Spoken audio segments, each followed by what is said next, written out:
A partir de este momento, Radio Universidad de Chile da la bienvenida a La República de las Letras. Antonella Esteves, Patricio López, Alberto Mayol y Omar Sarraz los invitan a ser parte de esta nación letrada y democrática, en donde la conversación en torno a libros fundamentales es la excusa para juntarse con amigos, soñar y reflexionar sobre lo que somos y lo que podemos ser. Bienvenidos a La República de las Letras. More than 2,000 miles away. Get your kicks on.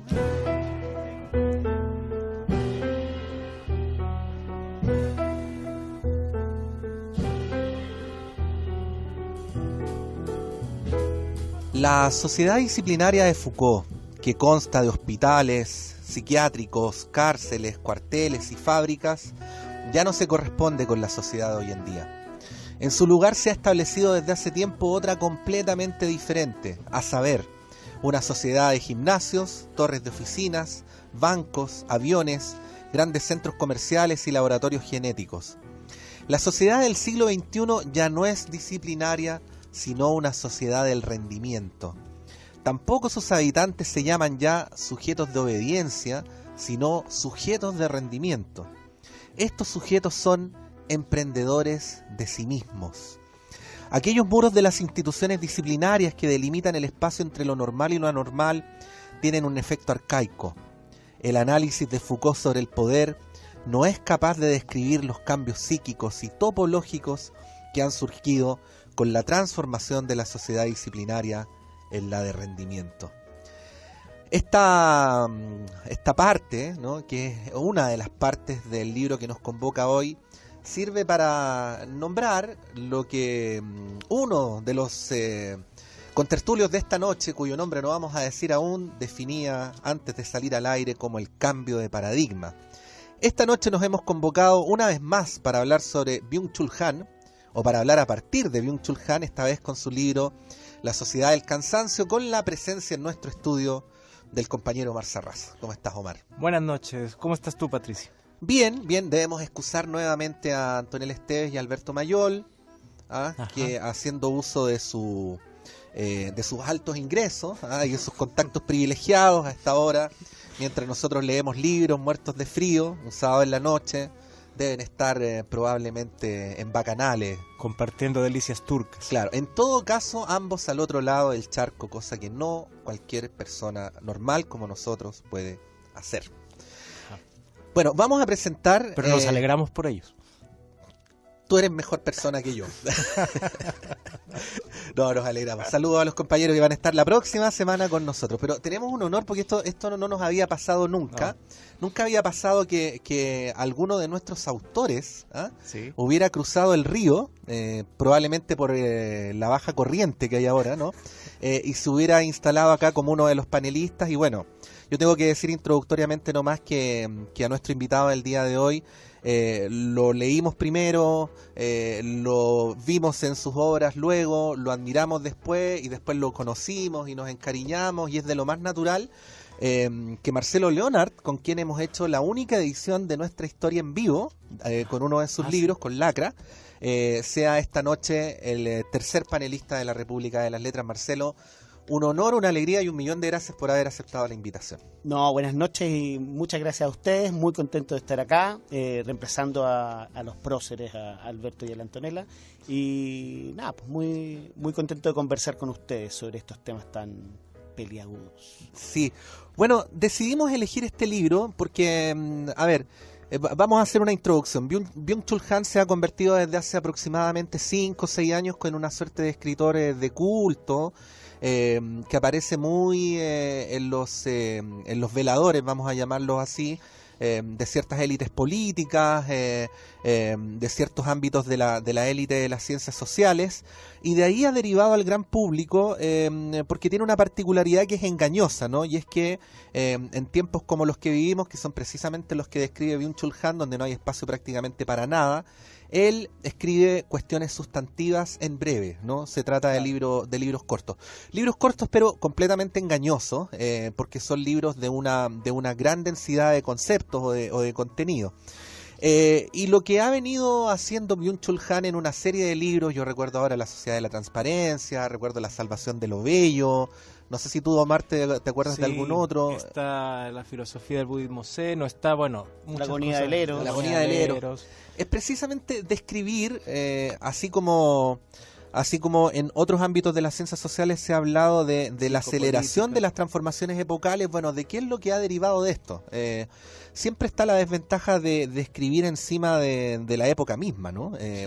Pero bueno, asimismo Byung-Chul Han ha tenido la habilidad de abrirnos los ojos respecto a algunos fenómenos. Y cuando habla de la sociedad del cansancio, bueno, lo que trata de hacer es explicar por qué vivimos en una época donde aparentemente el agotamiento es un fenómeno transversal y cuáles son los factores que concurren a ellos.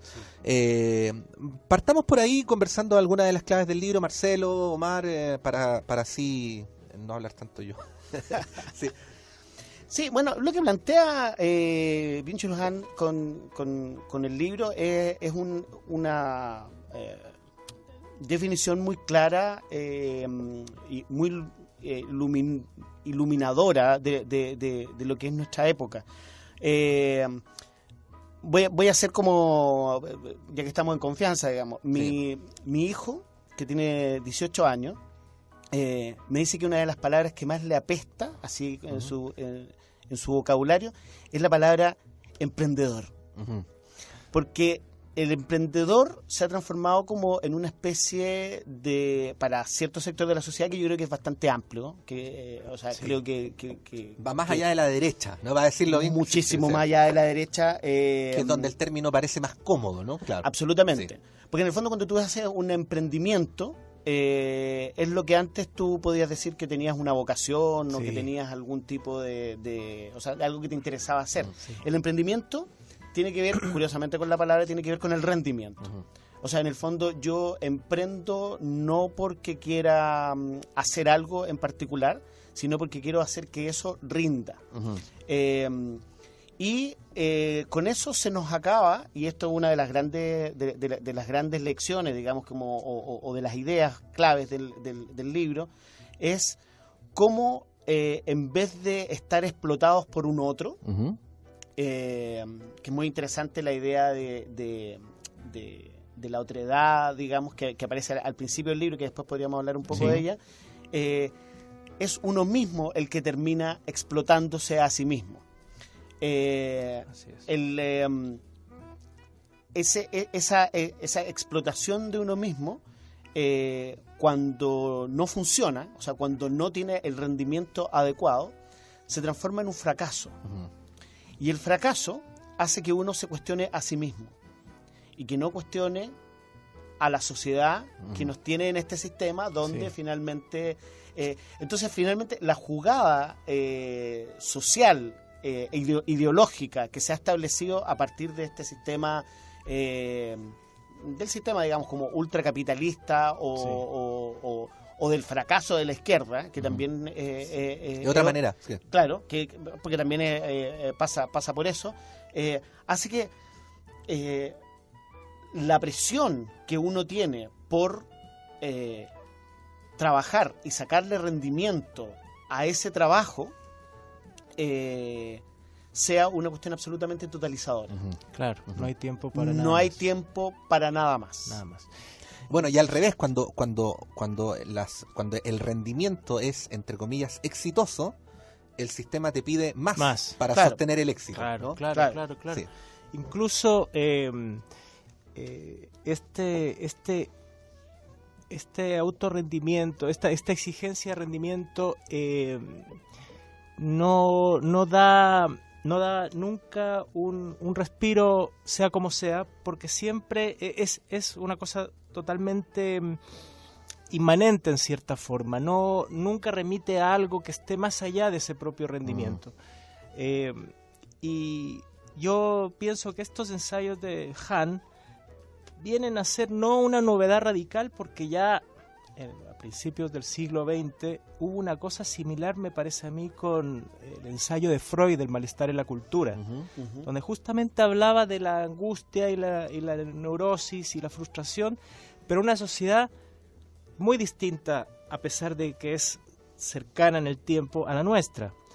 Yo diría que es tan radical el cambio que incluso Han en algún punto nos viene a decir que el inconsciente ya no lo tenemos. O sea, como que ya lo inconsciente, que era algo que prácticamente teníamos como parte de nuestra formación desde la infancia, es algo que necesita de la represión y necesita del poder del no, del poder de la sociedad, de la disciplina, que te decía no, y que tú, a raíz de ese no, por la represión que te ejercía la sociedad, que era ese super yo, desarrollabas toda una serie de síntomas que el psicoanálisis tenía que encargarse de descifrar. Pero ahora no hay nada que descifrar porque no hay tiempo, y ni siquiera hay un no, sino que lo que dice es que ahora todas las prohibiciones han caído, y más bien hay una sola exigencia, que es seguir dándole al rendimiento indefinidamente, y tú no tienes tiempo ni siquiera de detenerte a pensar en cuál puede ser el motivo de tus frustraciones, porque eso te quita rendimiento. Entonces, dice Han, no es que no haya dejado ninguna huella el paso por la sociedad disciplinaria. Esta sociedad tiene incorporado lo disciplinario, pero lo tiene incorporado en el sentido de que ya no hace falta que la autoridad que te controla o te somete esté fuera, sino que es más eficiente todavía porque tú mismo eres un doble que es a la vez siervo y amo, y te autoexplotas indefinidamente como en una rueda, el hámster que corre en la rueda, hasta quemarte. Entonces, lo que él habla mucho, y que eso es lo que decía Marcelo antes, esto de lo otro, la sociedad anterior a esta sociedad del rendimiento, de una sociedad donde existe la amenaza de un otro ante el que nos defendemos, y ahí habla Han mucho de la comparación entre los discursos sociales y los discursos médicos, y ahí está la cosa inmunológica, el otro como amenaza, pero en cambio aquí ya no es que haya ni siquiera enfermedades que puedan ser como las enfermedades anteriores, sino que nuestra enfermedad son enfermedades neuronales, ¿no? Son la depresión, son esto dicen del burnout, que es como el empleado que se quema a sí mismo, la persona que se autodestruye, que su triunfo implica su fracaso y su destrucción, y que lleva al suicidio, ¿no? Entonces estamos en una sociedad de un sometimiento, pero de un autosometimiento, donde todo está tan fragmentado que ni siquiera estamos en un enfrentamiento de clases, sino que todo se ha interiorizado en el individuo. Parece que el individuo simplemente rinda de manera ilimitada. Me imagino lo que deben estar pensando hasta ahora quienes nos están escuchando y se puedan sentir identificados con lo que dice el libro y no se habían dado cuenta. Claro. Porque pasa, ¿no? Pasa.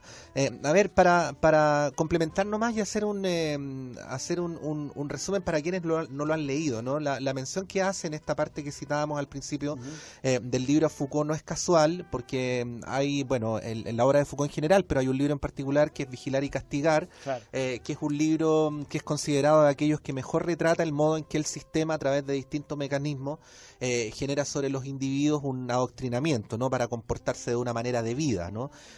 Parte, lo cuento así como anécdota nomás, con una pieza que además está escrita magistralmente, que es El suplicio de Damiens, wow, sí, donde describe, ¿no?, como este condenado ese desmembrado, literalmente, en la plaza pública, acusado de parricidio por un intento de asesinato a Luis XIV. Exactamente.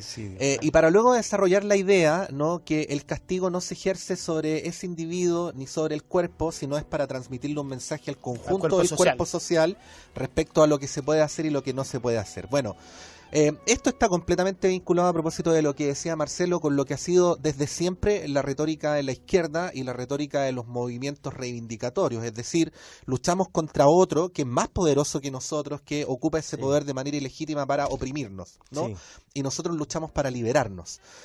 Bueno, eso que se ha traducido, por poner un ejemplo, en la jornada laboral, que en el caso chileno es más larga que en otros países, pero de 44 horas, que es una conquista que literalmente ha costado cerros de cadáveres Sí. y litros de sangre. Sí, Es una conquista que en los hechos está siendo destruida sí. con nuestra conformidad por nosotros Sí, mismos, nosotros mismos. sin que ningún jefe nos lo exija explícitamente. Perdona, y al revés también, ¿ah? Porque pasa mucho con... Yo escuchaba mucha gente apolítica, Sí, ya sabemos. sí. Si soy apolítico, soy de derecha. Sí, claro. Apoyo lo que hay. Claro, que dice Sí. en otras radios, como que dice de repente, dice, bueno, pero ¿y si la gente quiere trabajar, por qué no se lo vamos a Porque impedir? eso lo vamos a impedir. Miren, a propósito de eso, me recordé que a mediados de los años 80 salió un libro que debe ser el primero en Sudamérica o en Latinoamérica que habla de que es expresión de esto, que es El otro sendero, de un peruano, de Hernando de Soto, Sí. donde hablaba de la informalidad y de los beneficios de la informalidad en el Perú.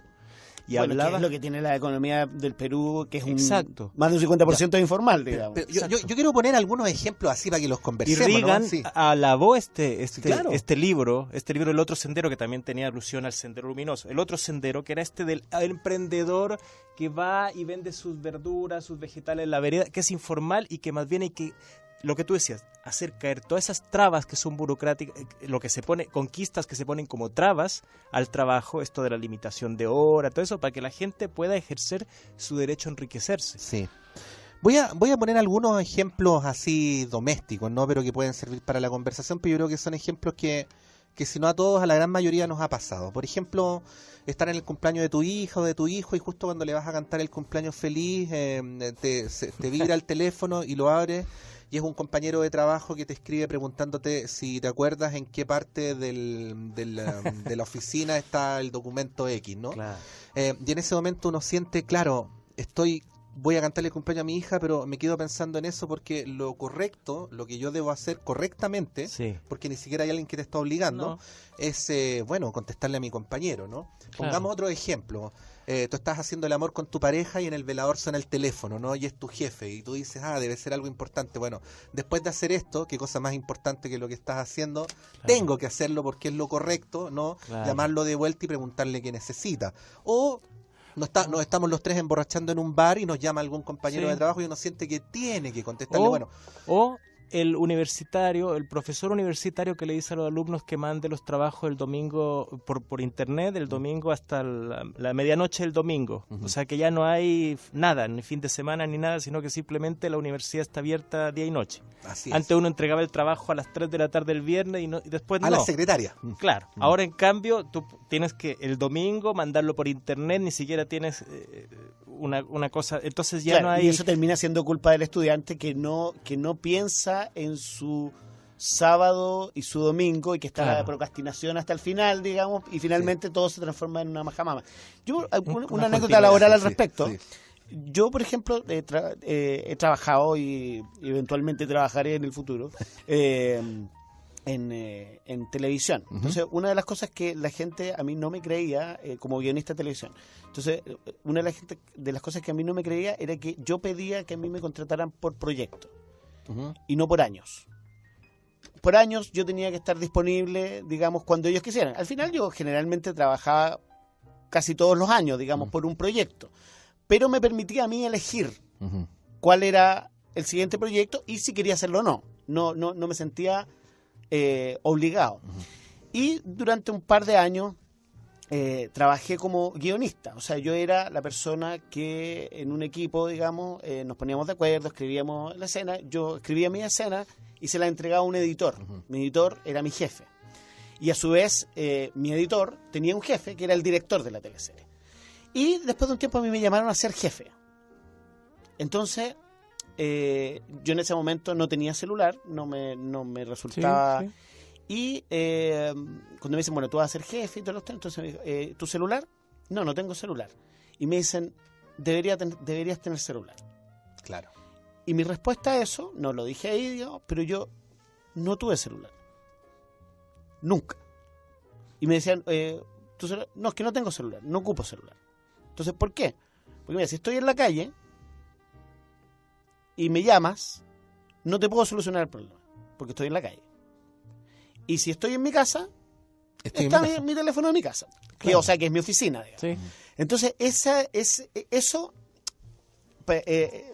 quiero decirlo, digamos, como una esperanza. Sí. Porque eso que era visto como algo anómalo, Sí. se respetaba. No, se terminó respetando. O sea, en ese sentido, pero hay una presión social que tal vez... hay una Sí. presión. Hay Pero- una presión, efectivamente. Pero hay un debate en ciernes sobre el punto. O sea, lo que probablemente hace 10 años hubiera sido en el caso de Marcelo, Sí. visto por el entorno como una excentricidad, ahora estamos en mejores condiciones de verlo como un acto de resistencia política, Claro, incluso, claro, ¿no? incluso. Claro. Claro. Incluso. ¿Ah? Bueno, hay que poner música. ¿Ya? Aparte de Coltrane, que nos está acompañando en esta noche de día sábado, hablamos con él, ¿ah? Lo contratamos y ha venido a tocar. ¿Ah? ¿Quién parte? Bueno, ante toda esta situación en la que estamos, le pregunto a Marcelo, le pregunto a Patricio, ¿quién dijo que todo está perdido? Yo vengo a ofrecer mi corazón. Cuando no haya nadie cerca o lejos, yo vengo a ofrecer mi corazón. Y este es Fito Páez con Pablo Milanés.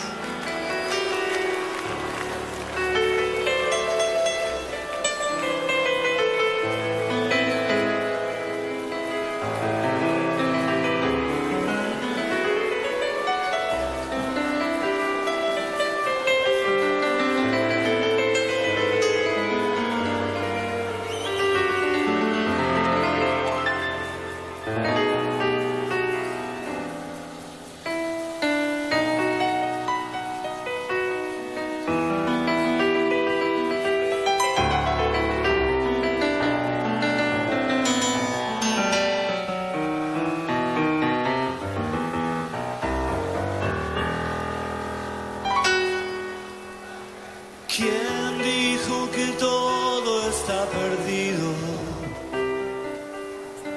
Yo vengo a ofrecer mi corazón. Tanta sangre que se llevó el río. Yo vengo a ofrecer mi corazón. No será tan fácil, yo sé que pasa. No será tan simple como pensaba, como abrir el pecho y sacar el alma, una cuchillada del amor. Luna de los pobres siempre abierta, yo vengo a ofrecer mi corazón.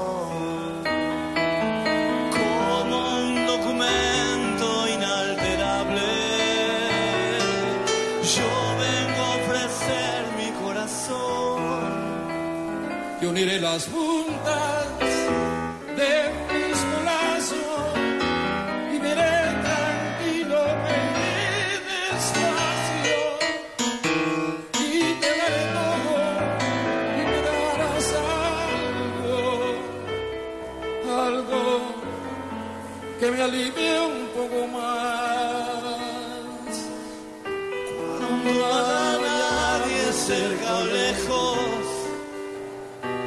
yo vengo a ofrecer mi corazón.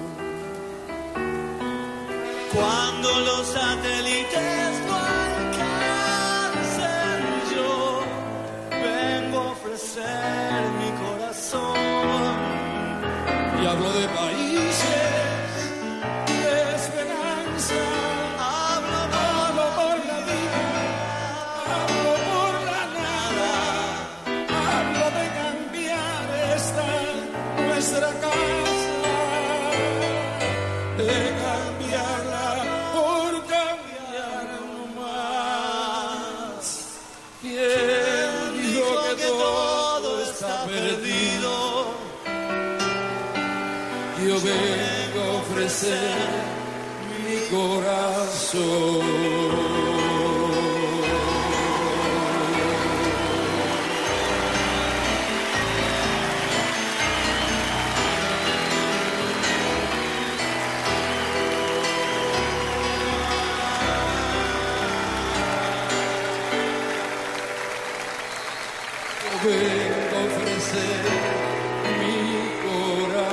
corazón.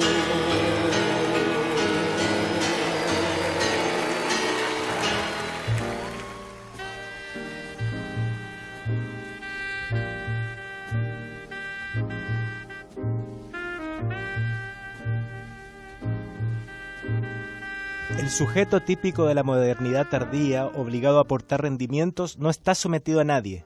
En realidad ha dejado de ser sujeto, pues lo que caracteriza al sujeto es el sometimiento. Sujeto, subjectum, significa literalmente arrojado por debajo. De ahí que también nosotros digamos sujeto a. Ahora el sujeto se positiviza. Es más, se libera, convirtiéndose en un proyecto.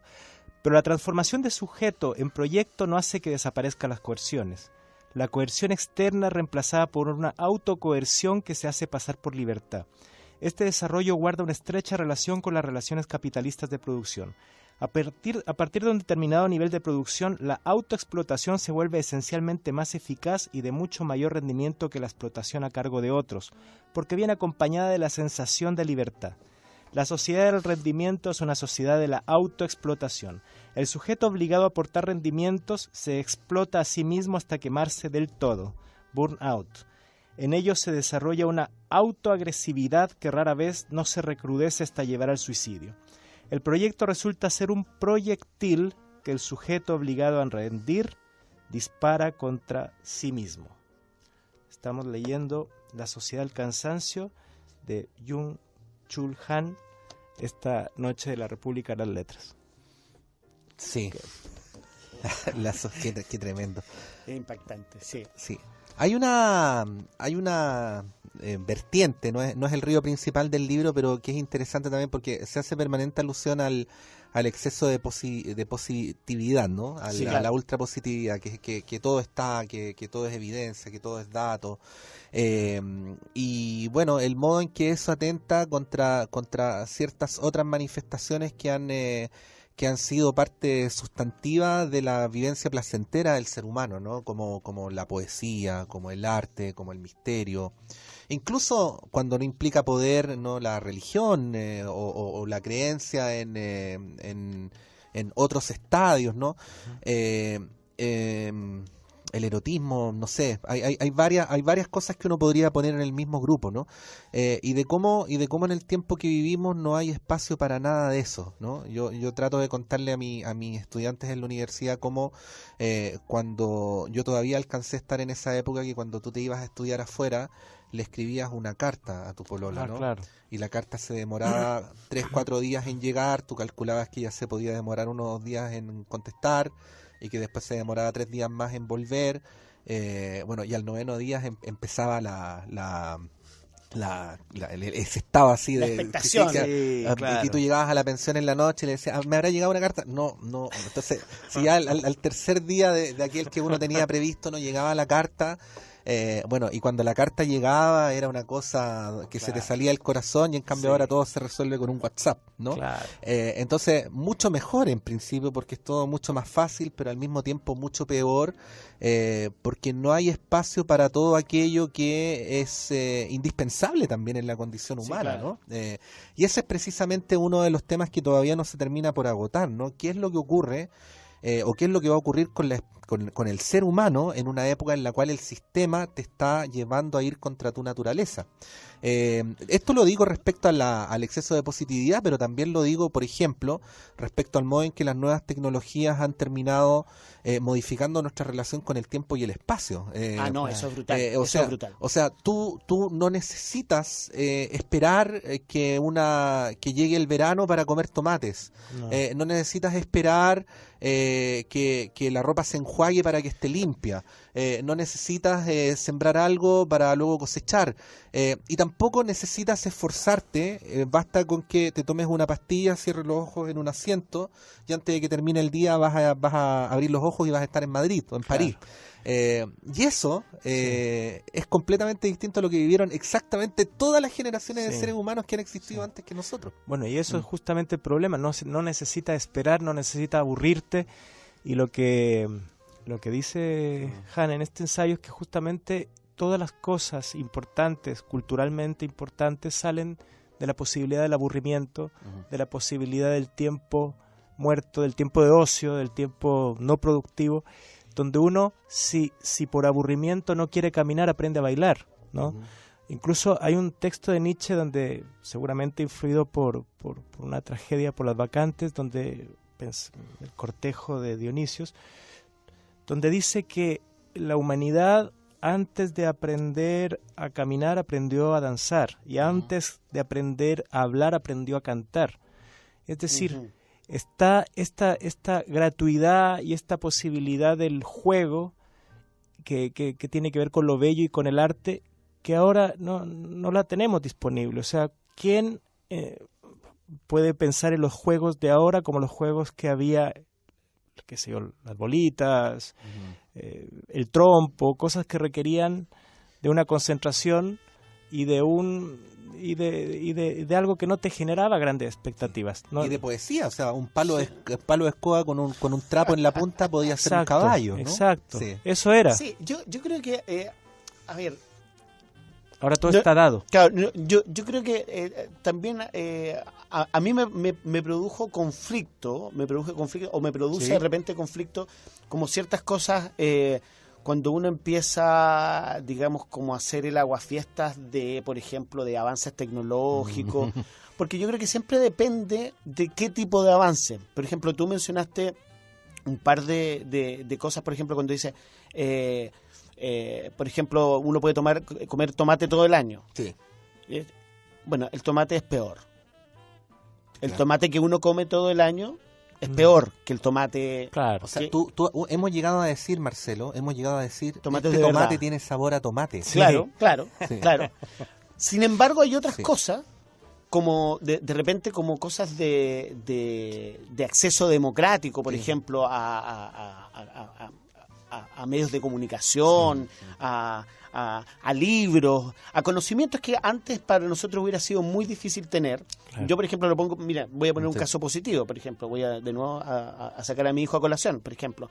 Yo cuando chico, yo era adolescente, yo era muy melómano, y me interesaba mucho conocer nueva música, y siempre estaba...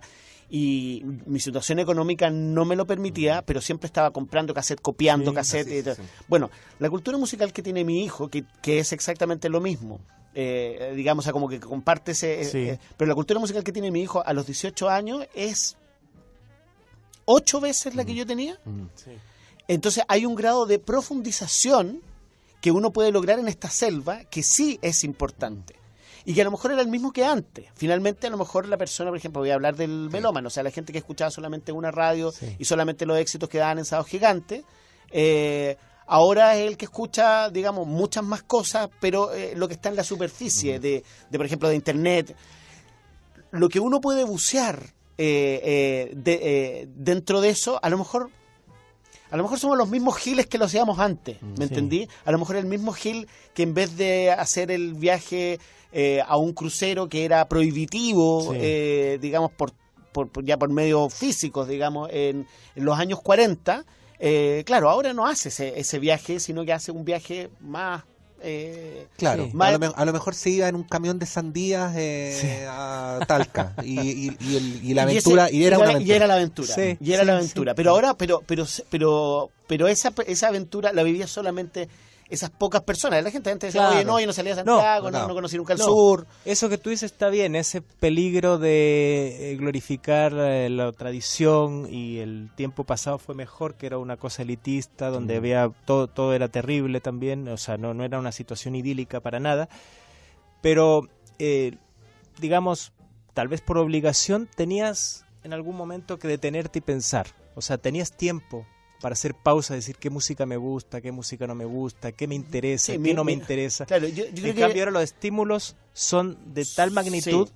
que si tú no tienes capacidad de abstraerte de esos estímulos, realmente terminas liquidado. O sea, yo creo que ese aprendizaje de poder retraerte de toda esta andanada tecnológica, que lo trata en uno de los capítulos como esa posibilidad esa capacidad de decir no, de cerrar los ojos, de no pensar, que es una cosa que no es pasiva, sino que es muy activo el tú seleccionar y el tú estar disponible o no estar disponible.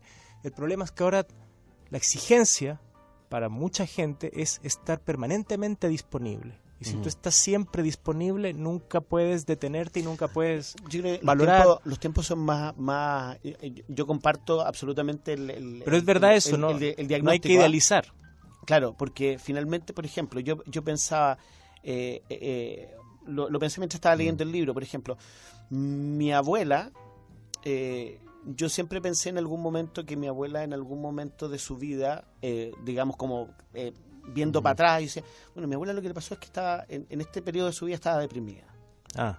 Estaba deprimida. Bueno, la sociedad de esa época a ella no le permitía estar deprimida. No. Era una mujer que trabajaba, que tenía que sacar adelante. Entonces, en ese tiempo, que era un tiempo más lento, de alguna manera tampoco había espacio para eso. El punto es que estaba hecho en relación, y este es el punto que cambia Hane con el asunto, era en relación al deber. Sí, claro. Y ahora en relaciones es como en relación al deber para con otro. El fracaso. Para el deber con los hijos, con el marido, con el claro. sistema, que era lo que le decía. Ahora es en relación a ti mismo. O sea, ¿tú vas a permitirte fracasar? Ella no se permitía fracasar por su marido, por sus hijos, pero ahora es la autoimposición. Y siempre, que después yo me gustaría hablarlo en el otro bloque, es que es lo que uno hace para poder detenerse. Bueno, no, en el espíritu de mi comentario no estaba el decir que todo tiempo pasado fue mejor. No, seguro. Sí, pero simplemente digo que si estos libros tienen un valor es para bajar de la reflexión académica a la reflexión ciudadana y si se quiere política. Algunas de las cuestiones que están pasando, que es lo que a veces uno trata de conversar con la gente más joven, por ejemplo, voy a poner un solo ejemplo, ¿no? ¿Por qué si las personas antes, como yo vi a mi mamá y como mi mamá vio a su mamá, porque eso además lo hacían mujeres y no hombres, le dedicaban el domingo a lavar ropa, ¿no? Sí. El domingo a lavar ropa, claro. En la Alteza antes, en la Tina después, y después hubo lavadora, pero la lavadora se echaba a perder y había que lavar igual en la Tina. ¿Por qué si una persona le dedicaba todo el día a eso? Y ahora puede apretar un botón y mientras la lavadora funciona sola y además te saca la ropa seca y media planchada, uno entre medio puede hacer cualquier cosa. ¿Por qué si eso ocurre en este tiempo y por lo tanto nos hace privilegiados, nuestra percepción vital es como si no tuviéramos tiempo, ¿no? Claro. Y ese es un problema al final que es político, no es intelectual. Exacto. O sea, tiene un origen obviamente en una reflexión académica, pero bueno, es el problema de nuestra época. Exacto. Música. Marcelo. Bueno, yo quería un tema muy acorde con esto. El tema es un tema de los Beatles y se llama I'm So Tired, y quiero solamente un verso que dice sabes que no puedo dormir, sabes que no puedo detener mi cabeza, sabes que hace 3 semanas que estoy en esto, me estoy volviendo loco, daría todo lo que tengo por un poco de tranquilidad mental. I'm so tired, I haven't slept a wink. I'm so tired.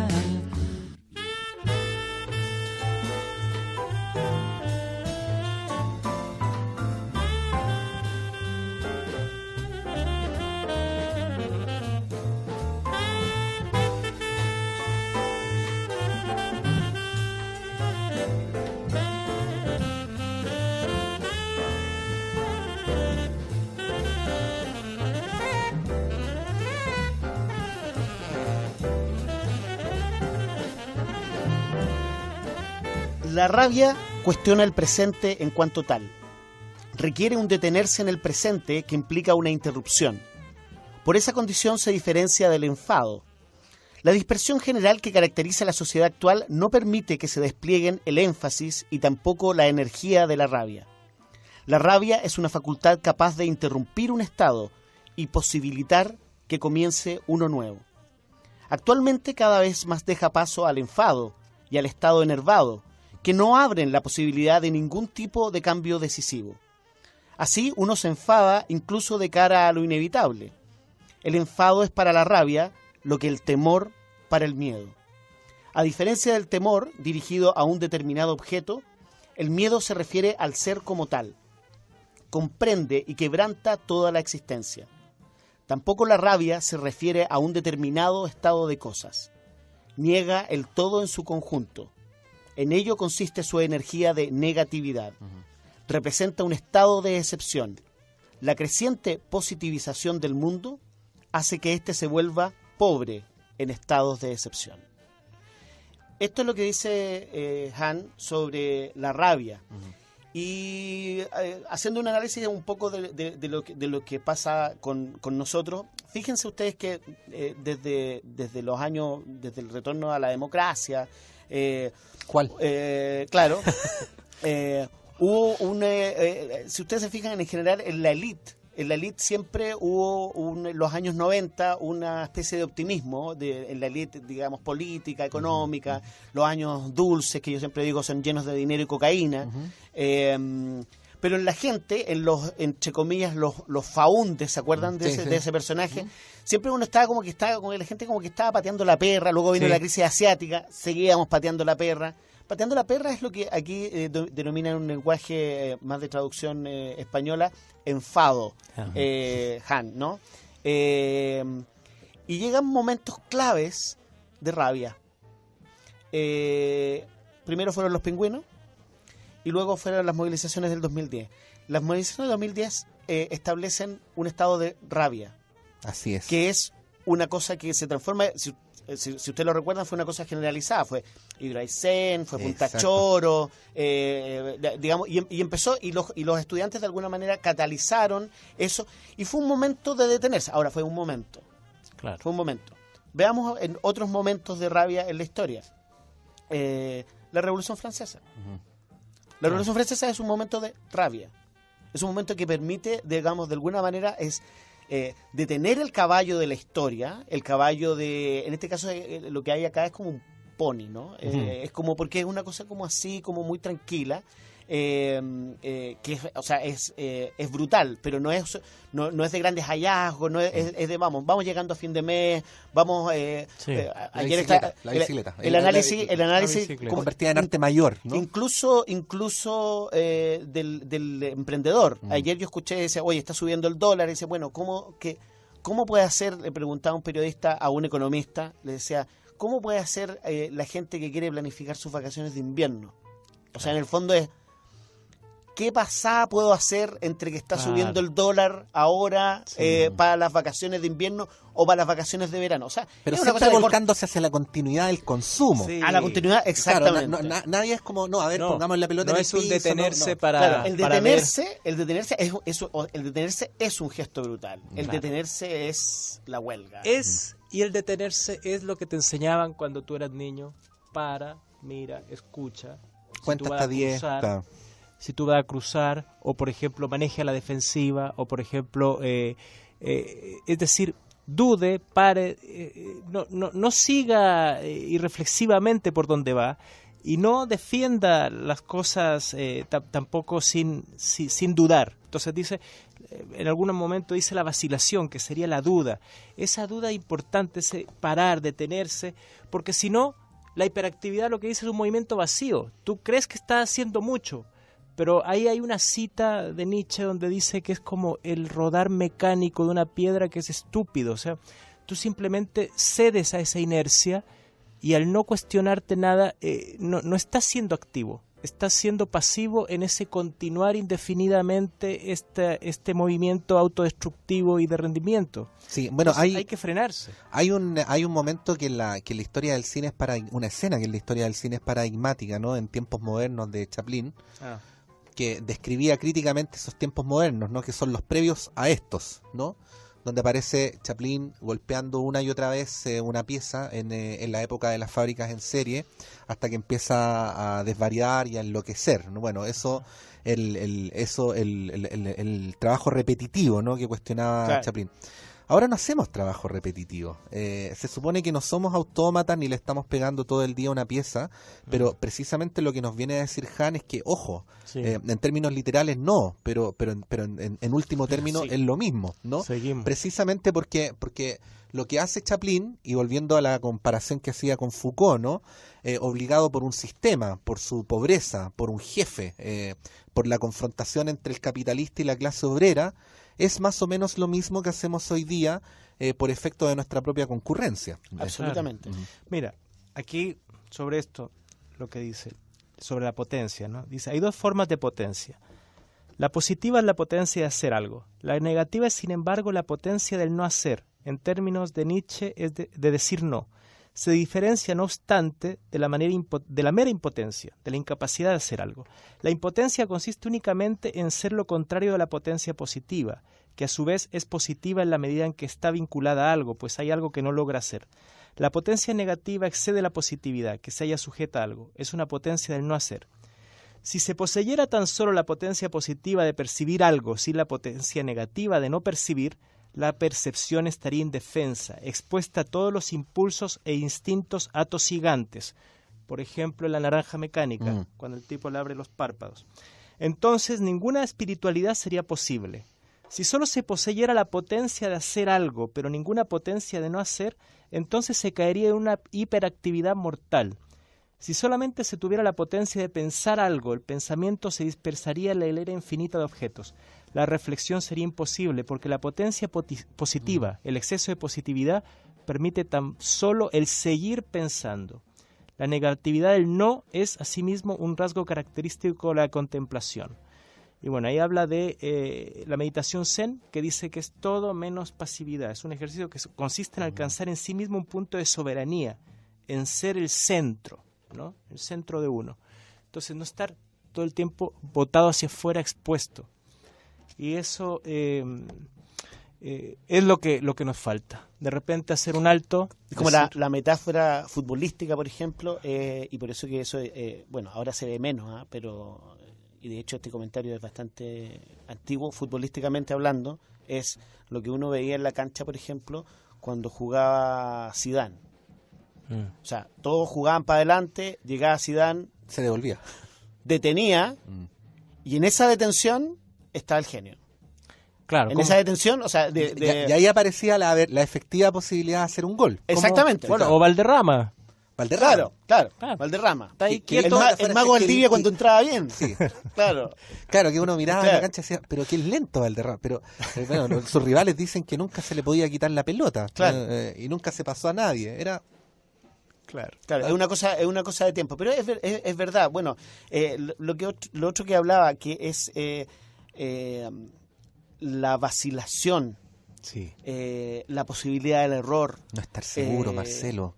No estar seguro. No estar seguro. Eso obviamente. Yo te lo digo como periodista. Se ha impuesto una forma de hacer periodismo que es la de el periodista cura en el púlpito, que todos los días en algunas radios o en algunos canales nos dicen convencidamente cómo son las cosas. Claro. Se dividen entre dos. Uno son eso y los otros los que dicen oye, pero no prediques, porque en el fondo están en desacuerdo con lo que predica. Claro. Claro, y que predican otra cosa a su vez, digamos. Pero entre medio también debe haber espacio para que disciplinarmente, hablo por el periodismo, pero puedo hablar por cualquier disciplina, instalemos preguntas, no respuestas. Claro.